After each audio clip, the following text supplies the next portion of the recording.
여러분 반갑습니다. 우리가 사는 공간 속에서 만날 수 있는 멋진 도서관에 가서 우리가 사는 시간 속에서 찾을 수 있는 좋은 책의 밑줄 쳐 중계하는 여러분의 중계 서원입니다. 구독과 좋아요는 사랑입니다. 오늘은 인천 송도에 있는 송도국제도서관에 가서 구토를 중계해 드리겠습니다. 장폴 사르트르가 짓고 최상규가 옮겼습니다. 최선의 방법은 그날 있었던 일들을 적어두는 것이다. 뚜렷이 관찰하기 위해 일기를 쓰는 일, 아무리 하찮게 보일지라도 그 뉘앙스며 사소한 사실들을 놓치지 않는 일과 특히 그것들을 분류하는 일, 내가 이 테이블, 저 거리, 저 사람들, 나의 담배 쌈지 등을 어떻게 보는가를 써야 한다. 왜냐하면 변한 것은 바로 그것이기 때문이다. 그 변화의 범위와 성질을 명확히 결정지을 필요가 있다.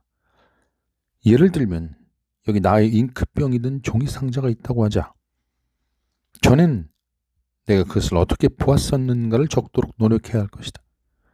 그리고 지금은 어떻게 그런데 그것은 직각 평행 육면체요.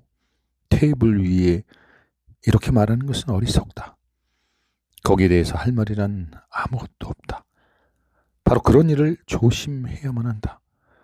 아무렇지도 않은 것을 신기하게 만들어서는 안 된다. 일기를 쓴다면 위험이 있다고 생각한다. 즉 모든 일을 과장한다든지 너무 날카롭게 주의를 기울인 나머지 계속해서 진실을 왜곡하는 위험 말이다. 한편 바로 이 잉크병이나 다른 여러 가지 물건에 관해서 그저께의 그 인상을 언젠가는 다시 갖게 되리라는 것은 확실하다. 나는 언제나 마음을 가다듬고 있어야 한다. 왜냐하면 그 인상이 손가락 사이로 스며들 것 같기 때문이다. 아무것도 낱말 하나가 지워져 있다. 아마도 강요하다 또는 날조하다일 거다. 다른 말이 지워진 글자 위에 덧쓰여 있었으나 알아볼 수가 없다. 일어나는 모든 일을 정성스럽게 그리고 되도록이면 상세하게 적어야 하겠다. 물론 토요일과 그저께 그 이야기에 대해서는 더 이상 명확하게 쓸 것이 없다. 이미 나는 거기에서 너무 멀리 떨어져 있다. 다만 내가 말할 수 있는 것은 어느 경우에나 우리가 보통 사건이라고 부르는 것이 전혀 없었다는 사실이다. 토요일에는 아이들의 물치기를 하며 놀고 있었고 나는 그 아이들처럼 바다에 돌을 던지고 싶었다. 그 순간 나는 멈칫하여 돌을 떨어뜨리고 와버렸다. 등 뒤에서 아이들이 웃는 것으로 미루보아 아마 내가 돈 사람같이 보였음에 틀림없다. 외면적으로는 그뿐이었다. 내 마음속에 일어난 것이 명백한 흔적을 남기지는 않았다. 나는 그 무엇을 보았고 그것이 나로 하여금 혐오감을 일으키게 한 것이다. 그렇지만 그때 내가 보았던 것이 바다였는지 또는 해변가에서 주운 돌이었는지 나는 지금 확실히 모른다. 돌은 반반하였다.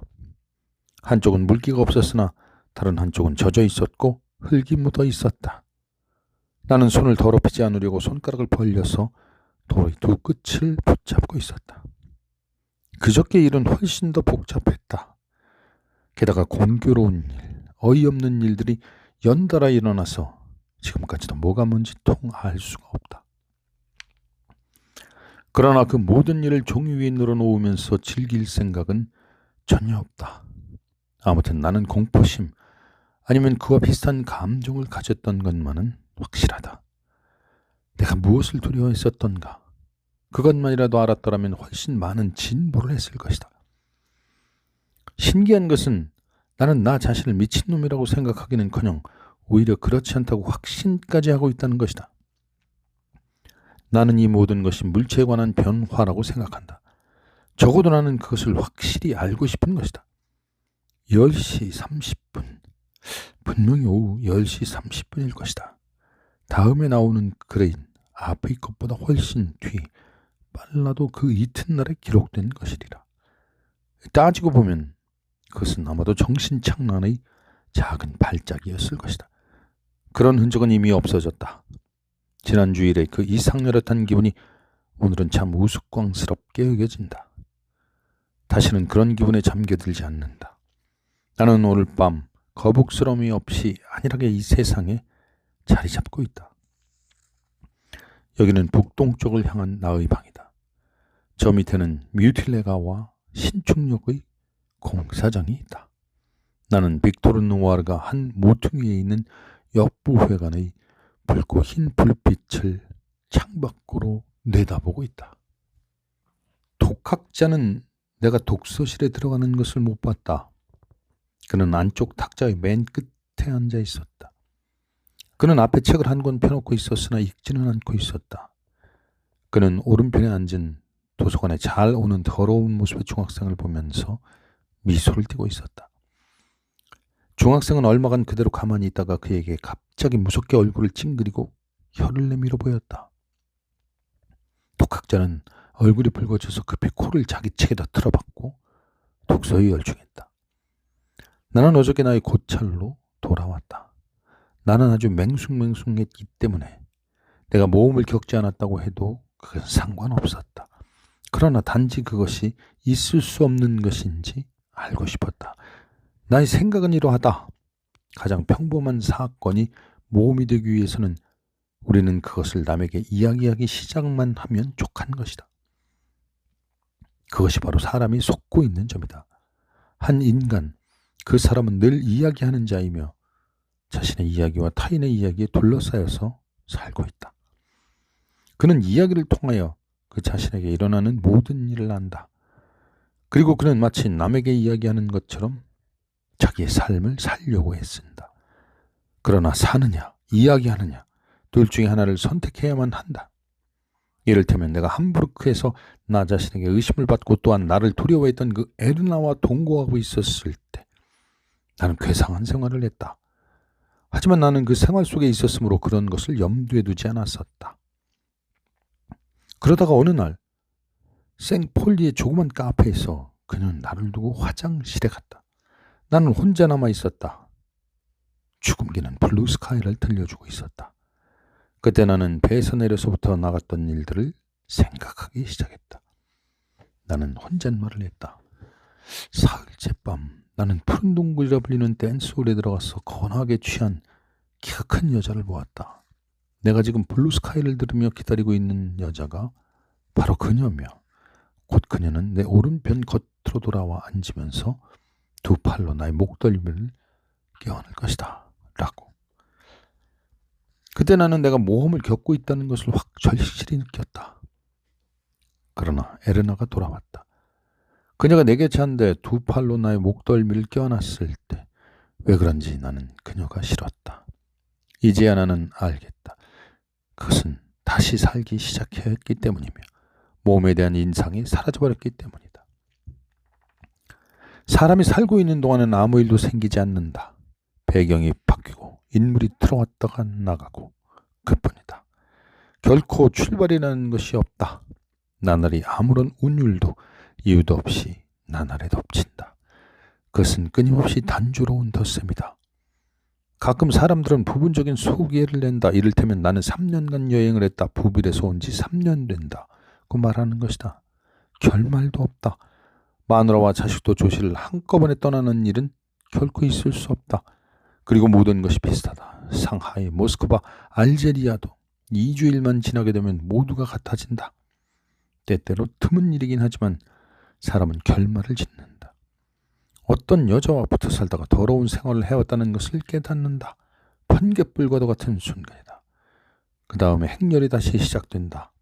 사람은 다시 시간과 날짜의 덧셈을 시작한다. 월, 화, 수, 4월, 5월, 6월, 1924년, 1925년, 1926년. 산다는 것은 그와 같다. 그러나 사람이 삶을 이야기할 때에는 모든 것이 변화한다. 다만 그 변화는 누구도 발견하지 못한다. 그 증거로는 사람은 정말 이야기를 한다는 것이다. 마치 정말 이야기가 있는 것처럼. 사건은 한 방향에서 생겨나고 우리는 그것을 그 반대의 방향으로 얘기한다. 1923년 가을 어느 아름다운 저녁 때였다. 나는 당시 마모무의 공증인 서기를 맡고 있었다. 이런 식으로 사람은 시초부터 이야기를 꺼내는 것처럼 보인다. 그러나 실제로는 결말부터 시작하고 있다. 결말이 눈에 보이지는 않으나 결말은 거기에 있으며 그 말에다가 시초로서의 장엄함과 가치를 부여하고 있는 것이다. 나는 산보하고 있었다. 나도 모르게 마을로부터 나갔다. 나는 돈 걱정을 하고 있었던 것이다. 나는 더 이상 롤루봉에 대한 책을 쓰지 않고 있다. 마지막이다. 더 이상 그것을 쓸 수 없다. 나는 무엇을 하며 지내야 하나?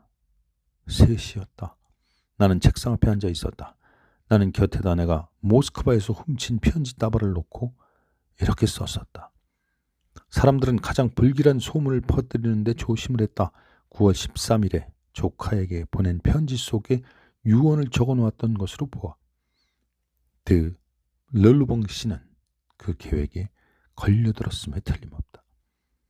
후작은 현존에 있었다. 역사적인 존재에서 그를 결정적으로 자리잡게 만들기를 기다리면서 나는 나의 생활을 그에게 빌려주고 있는 처지였다. 나는 그의 존재를 위한 한 구석의 어렴풋한 열처럼 느끼는 것이었다. 문득 나는 사람들이 나에게 퍼볼 이의와 마주쳤다. 롤루봉과 그의 조차 사이에는 그렇게 솔직하지는 못했다. 그는 만약 그의 계획이 실패하면 폴 1세에 대한 자기에게 유리한 증인으로서 그 조카를 이용하려고 한 것이 아닌가 하는 이의다. 사건과 무관함을 보이기 위해 유서를 날조했다는 것은 정말 있을 수 있는 일이다. 그 이외에는 별것도 아니었다. 대수로운 일이 아니었다. 그러나 그것은 나를 우울한 공상에 잠들게 하기에 충분한 것이었다. 나는 문득 까뮤의 집의 뚱뚱한 가정부며 아실레시의 흉포한 얼굴이며 내가 저버려서 완전히 현재 속에 남겨져 있다고 그렇게도 절실히 느꼈던 그 방이 떠올랐다.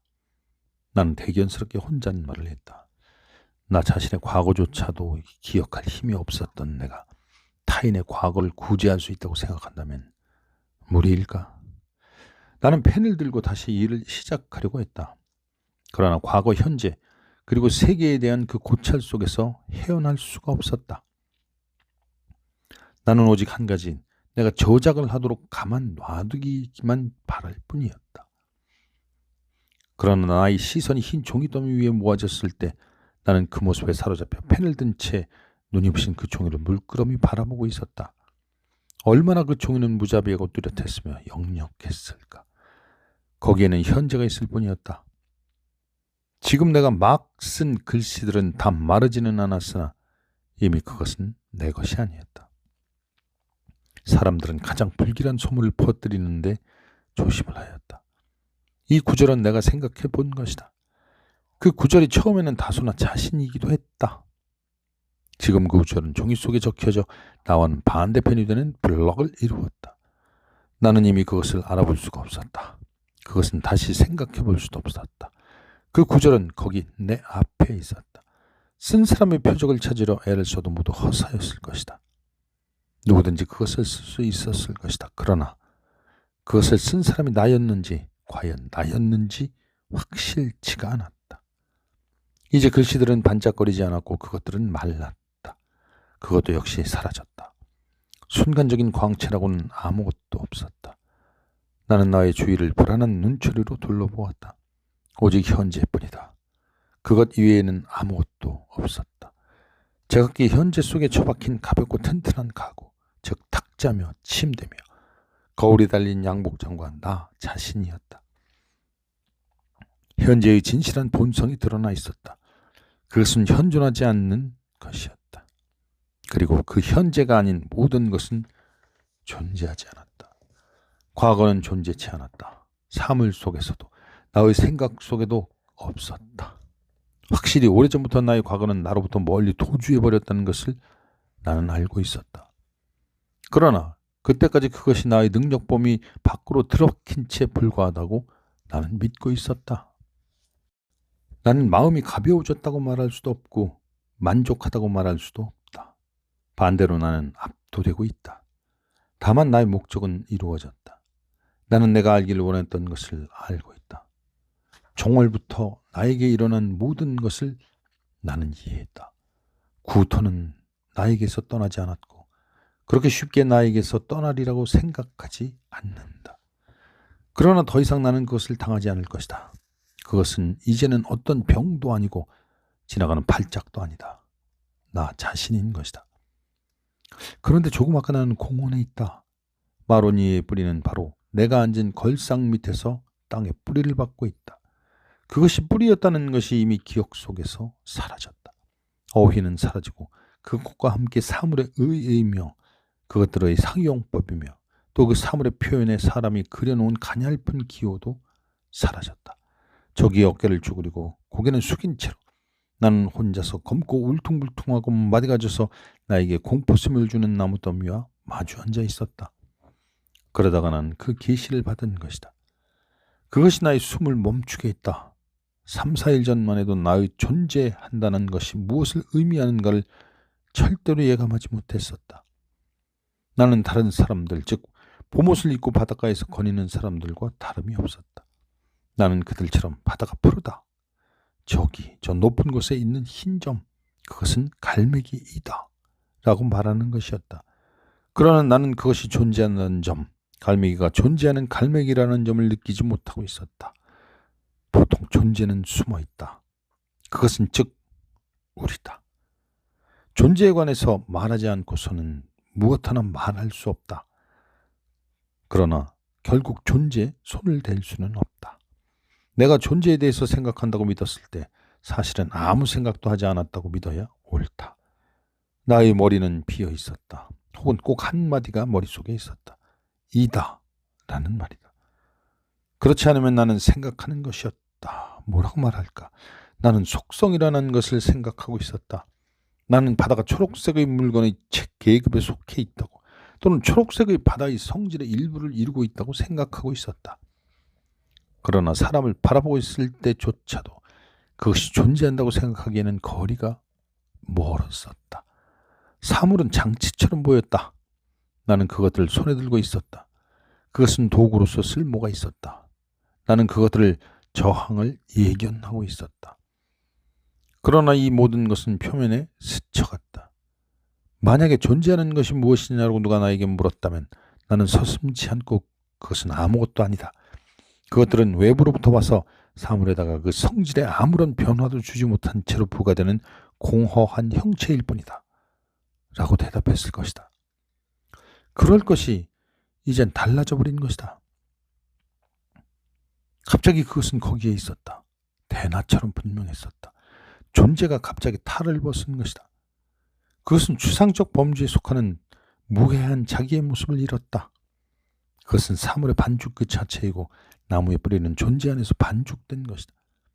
또는 차라리 뿌리며 공원의 울타리며 걸상이며 드문 잔디밭의 잔디며 모든 것들이 사라졌었다. 사물의 다양성, 그것들에게서는 하나의 외관, 하나의 칠에 불과했다. 그 칠이 녹은 것이다. 괴상하고 연한 것이 무질서한 덩어리, 헐벗고 무섭고 추잡한 나체만이 남아있었다. 나는 조금이라도 몸을 움직이는 것을 조심하고 있었다. 그러나 나는 나무 뒤에 있는 음악당의 푸른 원주와 대촉대며 월계의 숲속에 있는 라 벌레다를 보기 위하여 움직일 필요가 없었다. 그녀가 노래한다. 그래서 두 사람이 구원받았다. 유태인과 니그로 여자다. 살아난 사람들, 아마도 그들은 존재 속에 빠져서 완전히 망쳐버렸다고 생각했을 것이다.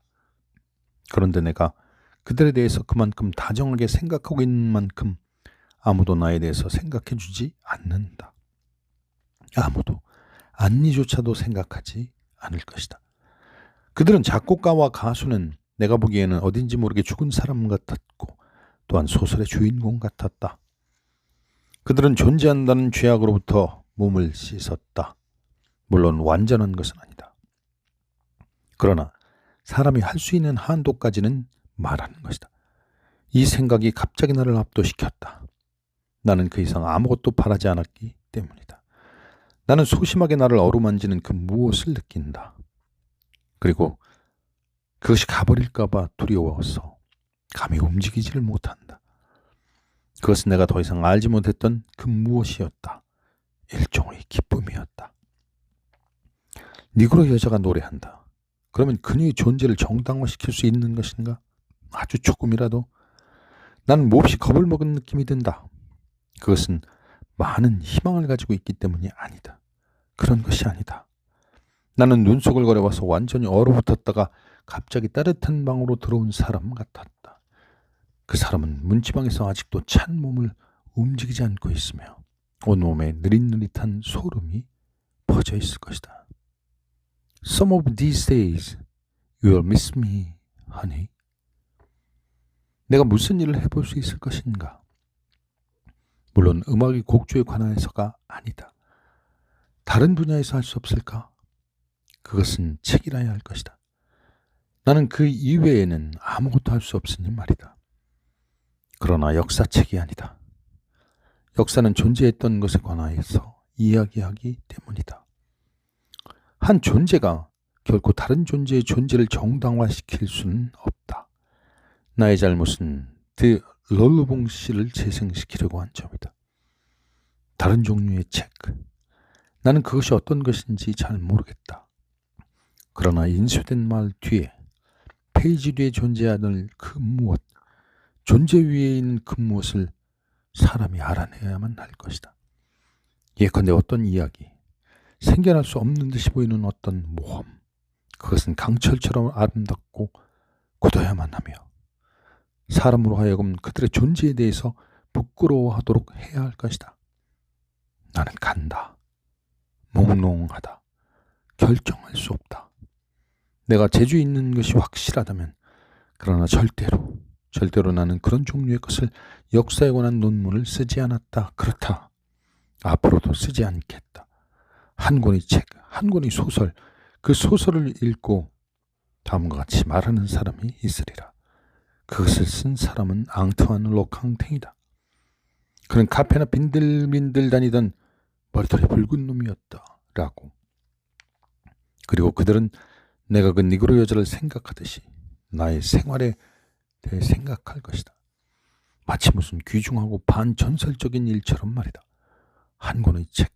물론 처음에는 그것이 지리하고 피곤한 일에 불과할 것이다. 그리고 존재하는 것도, 내가 존재한다고 느끼는 것도 막지는 않을 것이다. 그러나 그 책이 완성되고 내 뒤에 그것이 남을 때가 반드시 올 것이다.